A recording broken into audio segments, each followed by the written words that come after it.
And there they had to cut out the bottom of the basket so that I would have enough room to live, to sleep, because they didn't have a bed for me. Oh, you slept in a basket. I slept in a basket. Until you were what, 19? Until you were how old? Just like Moses. Just like Moses.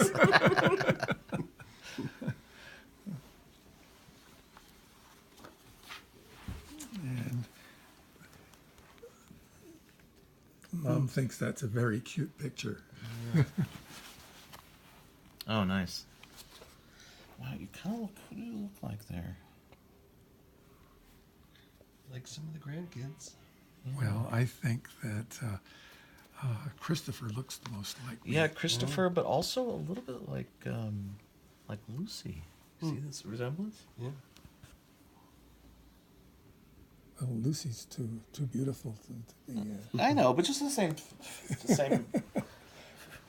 features and expression and stuff.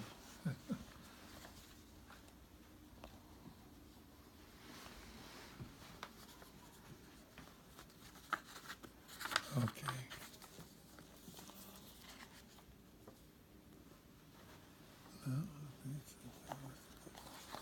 He's looking up Susan.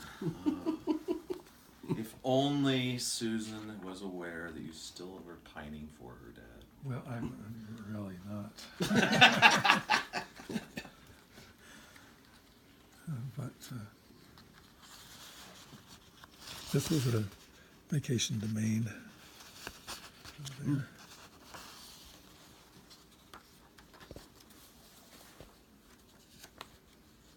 This is where I went to Camp Wawayanda Where was that? in Andover, New Jersey. Oh, okay. And this is, let's see, when's that, 1948? Yes. Or 49. November of 49. Okay, I guess I was baptized in 47. Yeah, so it was about this. But that's the outside of the old ward building in East Orange. And let's see. Oh, this is that's from Susan. Oh, wait, I gotta see this. I'm in love with a wonderful guy. How old were you then? I don't know. No, there's no date on it. What age were you? Oh, probably 7th, 8th grade. Oh, okay. Watch out, Josh. And here's another one. Oh, Susan. Watch out for a girl named Susan, Josh. Valentine to my sweetheart. You are all my happiness. From Susan. And as glad days come and go, something tells me, sweetheart, it will always be so. Oh, no. Oh, no. Uh-oh. We dropped a little water. It's all right. Sorry about that. This is a picture of our Cub Scout den.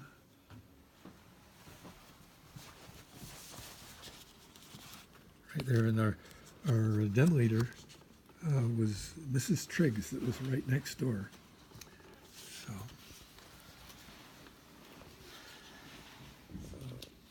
Cub Scouts, that would have been up to 12, 11 to 12. Right. So could be 6th grade. Did you end up getting an eagle? Yes. Yeah.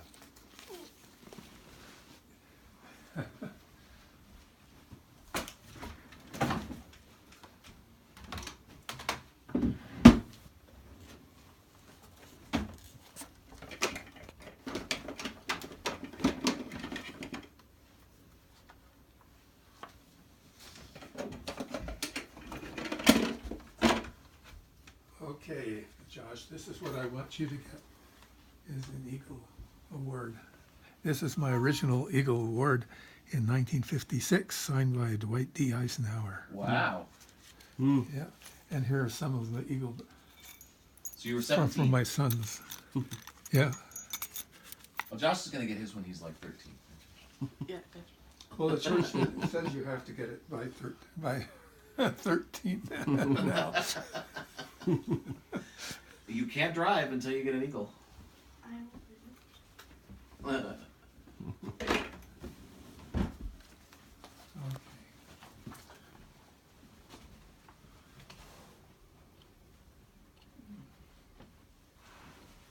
So what are some of your favorite memories of growing up in New Jersey?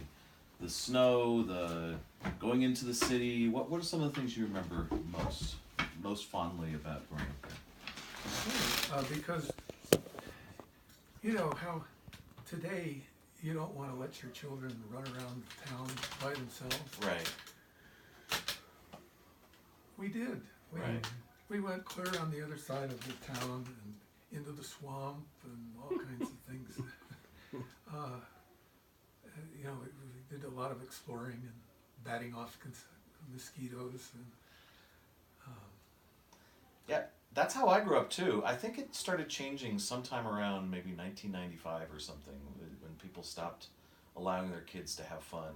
So, because you grew up running around Mendham. Oh right? yeah, sure. So On the cul-de-sac, that was easy, even though there was some quicksand there originally. Huh? yeah, actually, a young girl had died there in that quicksand. That they filled it in. So your favorite memory was just running around, you know, with your friends in Chatham. Yes, yeah, I think so. You ended up going to Pingry. Well, I have to explain that. In this, let's see, in ninth and 10th grades, I probably wasn't as serious a student as I could have been.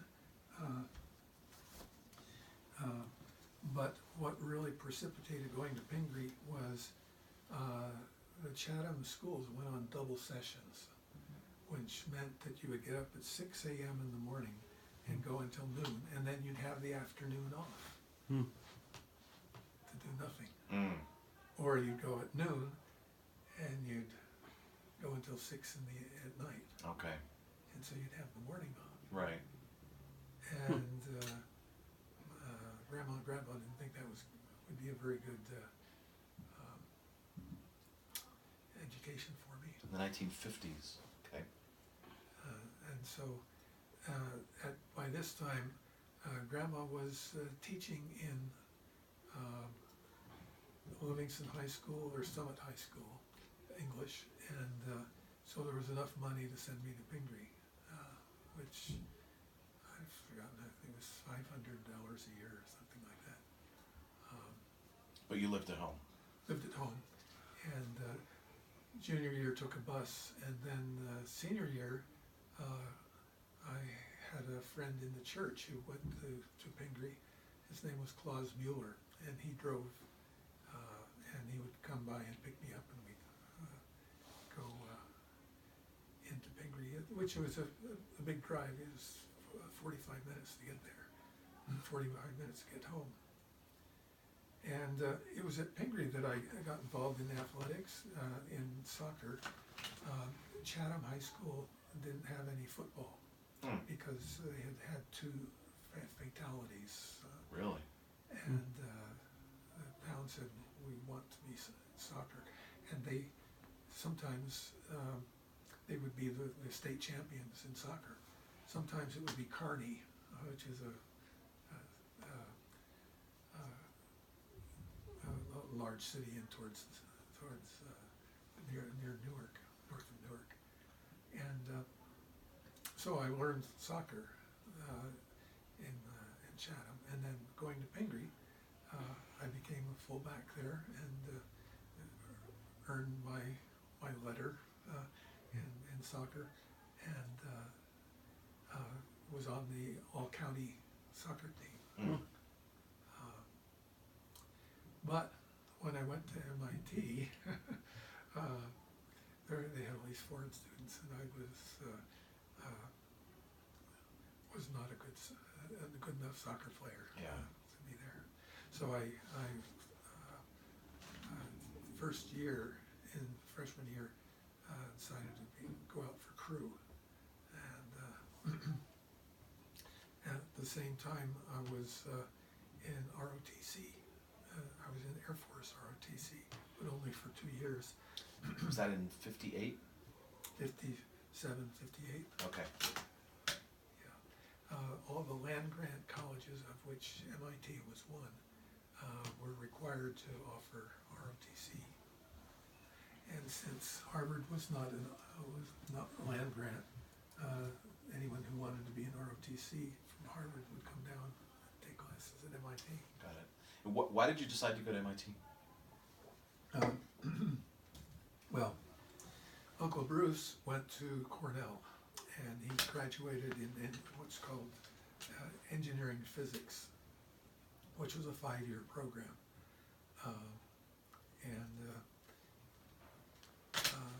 I thought I might like to do the same thing because I enjoyed science and particularly physics. I did well in physics. And when I went to Pingry, I got the highest grade in the class in physics. So I thought I'd go to MIT and be a physics major. Well, I got to MIT, and between the ROTC and crew and girlfriends and so forth, I was passing, but I wasn't doing real well in school. So I dropped the crew and had ROTC for just 1 more year. Then I got involved in the student government and was on a committee called Student Committee for Educational Policy. And I became the chairman of that in my senior year. And that meant that I was on the big student council for MIT.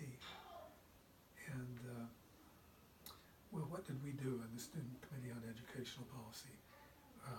There was a lot of grumbling about the graduate students that were teaching the recitation classes in math and science. And so I decided we're going to do something about that.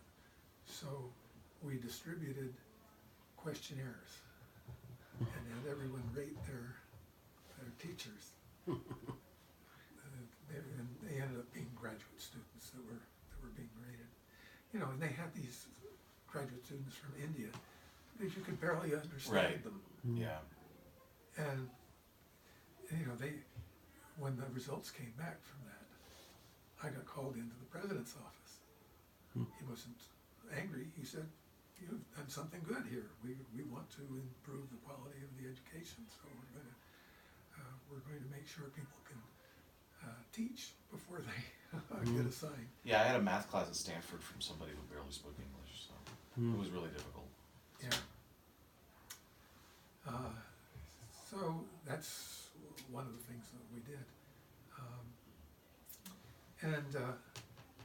My grades were, in the last 2 years, I got involved in some engineering classes and in some business classes, and I got better grades. And so, let's see, after my freshman year, I worked for the National Park Service in Vernal, Utah, at the Dinosaur National Monument. And we were building a road, and we were using our trigonometry to figure out how much soil had to be moved from this spot to this spot, in order to make the road more level. And during that entire summer, there was one rainstorm that lasted for 15 minutes, and 5 minutes after the rainstorm, it had all evaporated. Right. It's dry in Vernal, yeah. The other thing that was unique about Vernal is the way they paved their roads is they took their truck down to a tar pit, and they would load it into the back of the truck. Then they go out and lay it on the ground. That would